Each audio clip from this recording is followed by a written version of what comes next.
Good morning, ladies and gentlemen. This is Rafe Gal. This is Donkey Kong Country.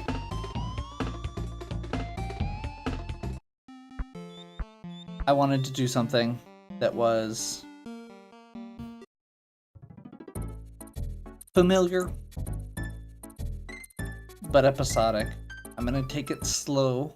I'm not gonna try and do it all in one sitting.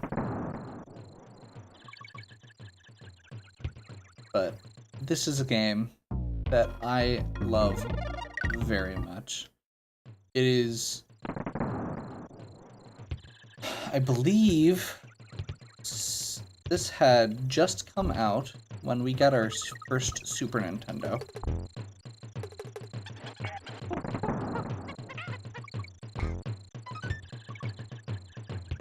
And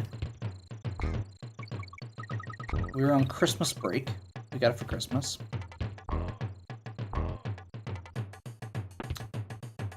My friend Henry came over, spent the night, and we were very excited, and we played Donkey Kong Country for hours. What at the time felt like all night. But I remember very distinctly, we were very excited because we had stayed up until 10:30 playing this game. Which puts a lot of context into when I started playing it. I also very distinctly remember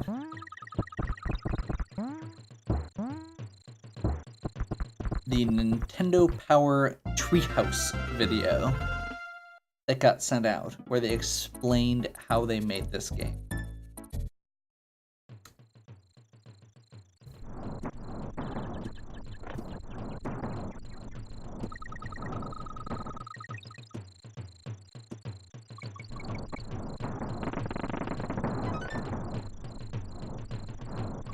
Which, while the graphics aren't super impressive anymore, and it has this kind of grainy look to it on a higher def TV,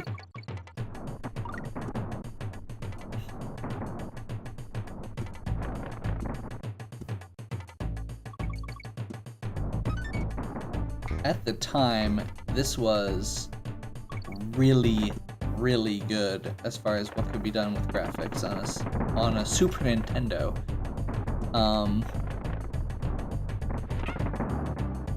That was literally a DK barrel as I got hit.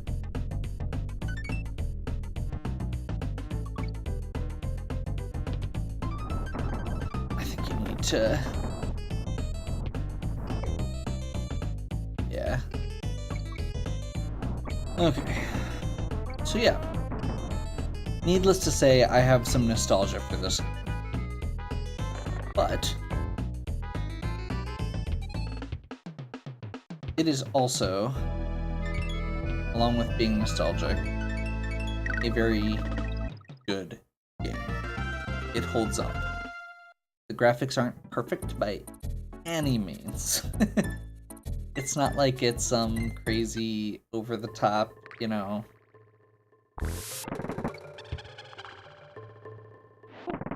best ever, and in fact, the graphics do end up looking a little clunky compared to today. A lot of games don't have, I feel like there's a,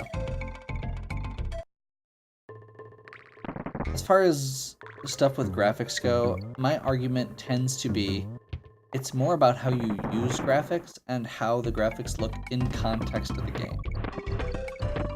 Stuff like Earthbound has really clean aesthetic to it. The graphics look clean. Whereas some other games, like, let's say Lufia 1, actually, Lufia 1 and Lufia 2 are probably one of the best examples I can think of. Lufia 1 is this very bright colored, everything is like outlined in a color, and very one tone. Lufia 2 is very clean looking. Each character sprite has a very defined look. Everything is very well outlined. And while it's not fancy by today's standards, it looks good.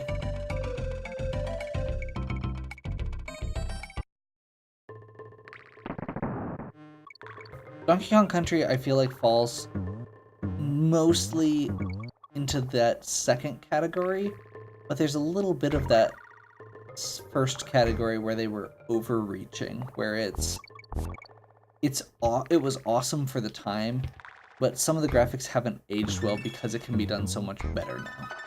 And if you play like the new Donkey Kong Country, you can see that very distinctly. The other example I always think of with this is I tried playing the Game Boy Donkey Kong Country once, and it tries to replicate this look with 2 colors.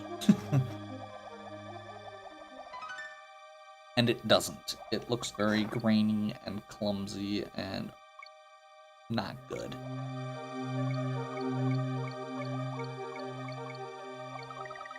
Now that being said, this game still plays amazing, and it still, for the most part, looks amazing, and for the time it was phenomenal.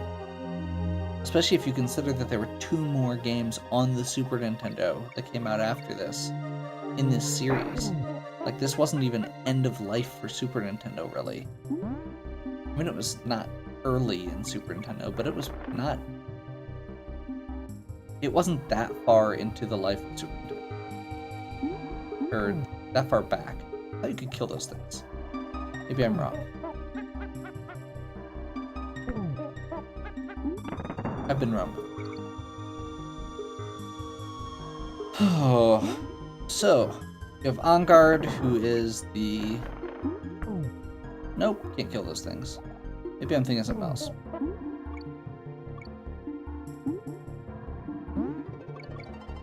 So Enguarde is the savior of water levels,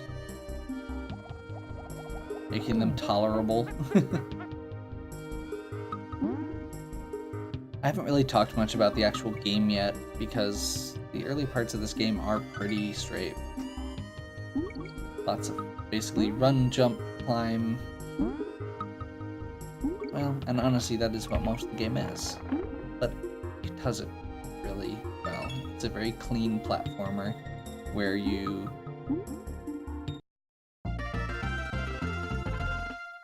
You know, there's a lot to...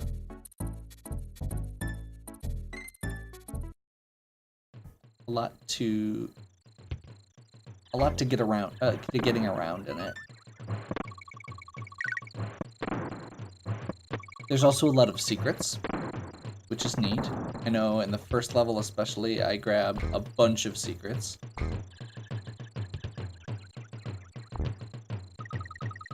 Ranging from things like the gold animal medallions, to the KONG letters, to stuff like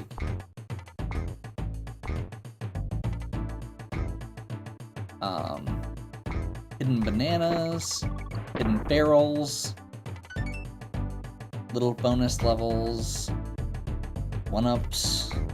Now, most of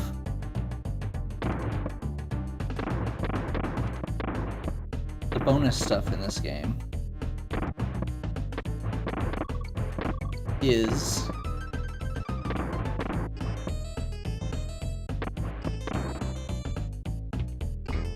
not required. Like, at all. It's very, very optional. Most of it gets you extra lives. The KONG gets you extra lives. The animal medallions get you a bonus level, which get you extra lives. The bananas get you extra lives. We're gonna save.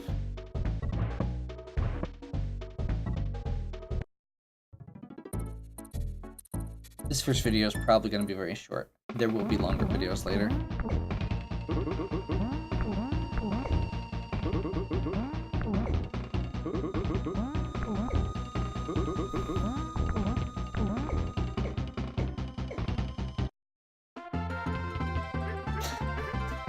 And we killed a beaver.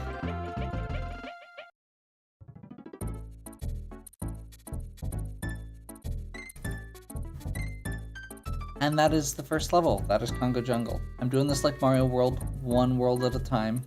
I'll pop back over here to Candy to save again. And we'll call it good from there. So,